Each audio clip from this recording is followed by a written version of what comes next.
কিসের মেইন রাস্তা রে? মেইন রাস্তা বলা যায়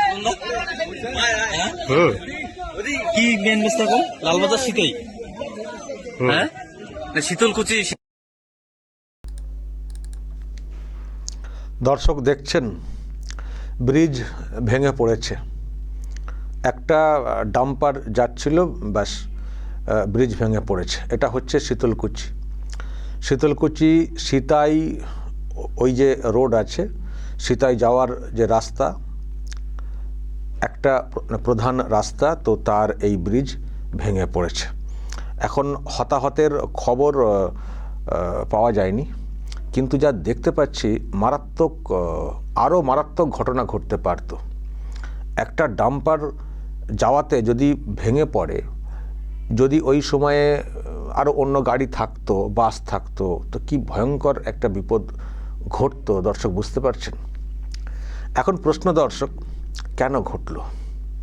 কেন ঘটলো? কি করছিল প্রশাসন?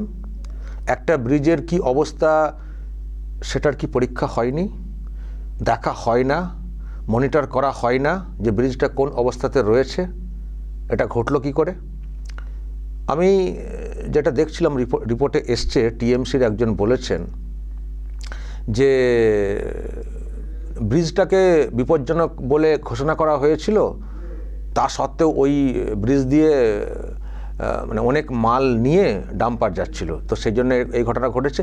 যারা ওই ডাম্পার গাড়িটা নিয়ে যাচ্ছিলেন তাদেরকে গ্রেপ্তার করা উচিত। আমি দেখছি ওই টিএমসির যিনি প্রাক্তন এমপি ওখানের, তিনি মন্তব্য করেছেন। অদ্ভুত লাগলো শুনে। আপনারা ব্রিজটাকে চালু রেখেছেন, গাড়ি যাতায়াত করতে পারে, তো সে গাড়ি যাচ্ছে, আর ডাম্পারে বেশি মাল, মানে কি তার মানে ব্রিজের অবস্থা যে বেশি মাল, একটা ডাম্পারের আমি ধরছি ডাবল মাল আছে, তা বলে ব্রিজ ভেঙে পড়ে যাবে? একটা ডাম্পারের দেখুন যাই থাক, আবার এরকমও দেখবেন অনেক গাড়ি আছে হয়তো এতটা জায়গা লাগে না, কিন্তু অনেক ভারী জিনিস বহন করে, তো ডাম্পারে দেখতে কতটা বেশি সেটা ম্যাটার হয়ে গেল তার লোড নিয়ে, কিন্তু অনেক গাড়ি আছে অনেক ভারী জিনিস নিয়ে যায়, সাইজে ছোট, অতি ভারী যেগুলো, তো তখনও তো বিপদ ঘটতে পারতো। তো একটা ডাম্পারে যা মালপত্র থাকবে তার যদি ডবলে থাকে, 3 ডবলে থাকে, 3 ডবলকে নেওয়ার মতো ক্ষমতা তো ব্রিজে থাকতে হবে। তো এরকম কি কখনো দেখা সম্ভব নাকি যে কোন গাড়ি যাচ্ছে তার লোড কত, এরকম দেখা সম্ভব? যদি সত্যি মনে হতো যে এটা বিপজ্জনক ব্রিজ, এখান দিয়ে ভারী ডাম্পার যাওয়া যাবে না, তাহলে কেন মনিটর ওখানে সিস্টেম করা হয়নি? কেন ওখানে পুলিশ দেখে ব্যবস্থা, মানে সব কিছু দেখে ছাড়া হয়নি কেন? নাকি থাকে সব কিছু তারপরেও ছেড়ে দেওয়া হয় কোনো স্বার্থে? সেটাও প্রশ্নের। কিন্তু যেটা বলার, ব্রিজ যখন চালু আছে সেখান দিয়ে তো গাড়ি যাবেই, তো গাড়ি যাবার সময় যদি ভেঙে পড়ে, যিনি নিয়ে যাচ্ছেন গাড়িটা, তার দোষ হয়ে গেল। ব্রিজটা চালু রয়েছে, তার মেরামত সংস্কার করা হয়নি বা বিকল্প কিছু করা হয়নি, চালু রাখা হয়েছে, তো যারা নিয়ে যাচ্ছেন গাড়ি তার দোষ হয়ে গেল। যারা চালু রাখলেন, যারা সংস্কার করলেন না, যারা বিকল্প ব্যবস্থা আজ পর্যন্ত করে উঠতে পারলেন না, তাদের দোষ হলো না? আমি আবারও বলবো, খুব এটা ভালো সৌভাগ্যের ব্যাপার যে এই ডাম্পারের সঙ্গে আর অন্য কোনো গাড়ি ছিল না ওই ব্রিজের সেই সময়। যদি থাকতো যে কি হতো ভয়ঙ্কর। আমি শুধু এটা ভাবছি, একটা বিরাট বিপদ থেকে কিন্তু বাংলাটা বেঁচেছে, বিরাট বিপদ। এমনি দেখছেন আনন্দপুরে কি ঘটনা ঘটেছে, কতজনের মৃত্যু, সব বডি তো পাওয়া যাচ্ছে না, সব দেহের অংশ পাওয়া যাচ্ছে, কিছু তো নাকি লোপাটা করে দেওয়া হচ্ছে, দেখছেন তো, সেসব নিয়ে কত কি ধামাচাপা দেওয়ার চেষ্টা হচ্ছে শাসকের তরফ থেকে। তো এই যে ঘটনা ঘটেছে শীতলকুচি, কোচবিহার, তো বুঝতে পারছেন কি ভয়ঙ্কর বিপদটা গেল মাথার ওপর দিয়ে। শুধু গেল না, এটা দেখালো রাজ্য সরকারকে, প্রশাসনকে দেখালো যে দেখো তোমরা কি অবস্থায় রয়েছো, কি ভয়ঙ্কর বিপদ হতে পারে, আরও যেসব আছে সেগুলোকে দেখো খতিয়ে। এটা দেখালো। যদি ওপরওয়ালা কেউ বিশ্বাস করেন, ওপরওয়ালা দেখালেন যে বিপদ আর কত দেবো। এক তো হলো আনন্দপুরে, তো এবার তুমি রাজ্যে যা হাল করেছো রাস্তাঘাটের, ব্রিজের। আমি আবার দেখছিলাম কেউ বলছিলেন টিএমসির, এটা 25 বছর আগেকারের ব্রিজ, তো 25 50 বছর আগেরও হতে পারে, তো কি হয়েছে? আপনি তো সরকারে আছেন, আপনার দেখা তো কর্তব্যের মধ্যে পড়ে যে ঠিকঠাক আছে কিনা, ব্রিজের স্বাস্থ্য ঠিক আছে কিনা, না থাকলে তাকে ভেঙে দেবো, দরকার ভেঙে দিয়ে অন্য বিকল্প তৈরি করব। 25 বছর 50 বছর আগের ব্রিজ বলে সে যবে ভেঙে পড়বে ততদিন পর্যন্ত অপেক্ষা করব, আমরা নতুন কিছু করব না। আর ভেঙে পড়লে বলবো ওটা তো আগেকারের ব্রিজ, ওটা তো আমরা তৈরি করিনি।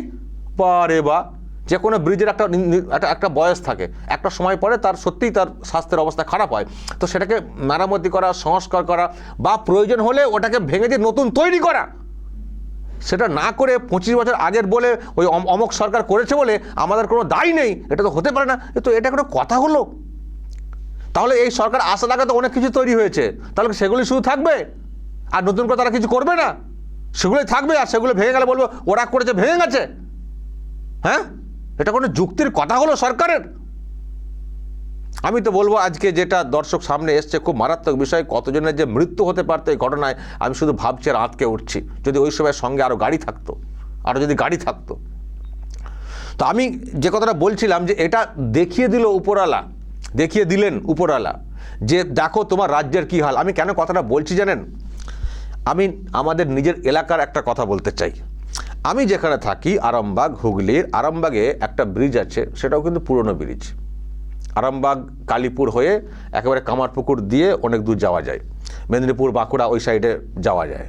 তো ওই ব্রিজটার কদিন আগে একটা ঘটনা ঘটেছিল দর্শক, কদিন আগেই একটা সাইডে ভেঙে পড়ে গেছিলো। আমি আপনাদেরকে কয়েকটা ভিডিও দেখাই, এগুলো তখনকারেরই ভিডিও, কিছুদিন আগের আমি বলতে চাইছি।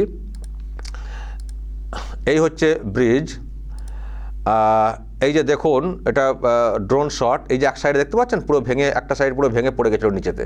আর ব্রিজের অবস্থা দেখুন, নিচেতে সব নোংরা আবর্জনা ফেলা হয়, আর এই পিলারের অবস্থা দেখুন না, সব খেয়ে গেছে কার্যত। পুরনো ব্রিজ, অনেক দিন ধরে চলছে, কোনো মেনটেনেন্স যদি বলি সেই অর্থে নেই। তো মানে যাচ্ছে তাই কাণ্ড, একটা দিক পুরো খসে পড়ে গেছিলো। তো যে সময় ঘটনাটা ঘটেছিল সেই সময় লোকজনের যাতায়াত ওখানে কম ছিল, তো সেদিক দিয়ে বাঁচোয়া, নাহলে সেদিনও কিন্তু একটা বড় বিপদ এখানেও হতে পারত।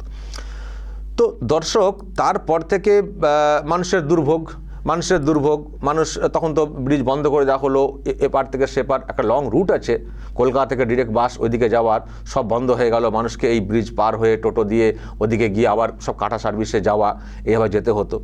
তারপরে এদিক দিয়ে অনেক মানে মালপত্র বহনকারী সব গাড়িও আসতো, বালি বা যা সব আসে না, পাথর টাথর সব নিয়ে যাওয়ার একটা লং রুটের কানেকশন না, মানুষকে তো প্রয়োজন হলে নিয়ে আসতে হয়। সব বন্ধ হয়ে গেল, বন্ধ হয়ে যাওয়া মানে সব খরচও বাড়তে শুরু করলো, যারা বাড়ি করছেন তারা আনতে পারছিলেন না সেই অর্থে কিছু, ব্যাস দাম চড়া হতে শুরু করলো ঘুরে আনার জন্য, দুর্ভোগের অন্ত নেই।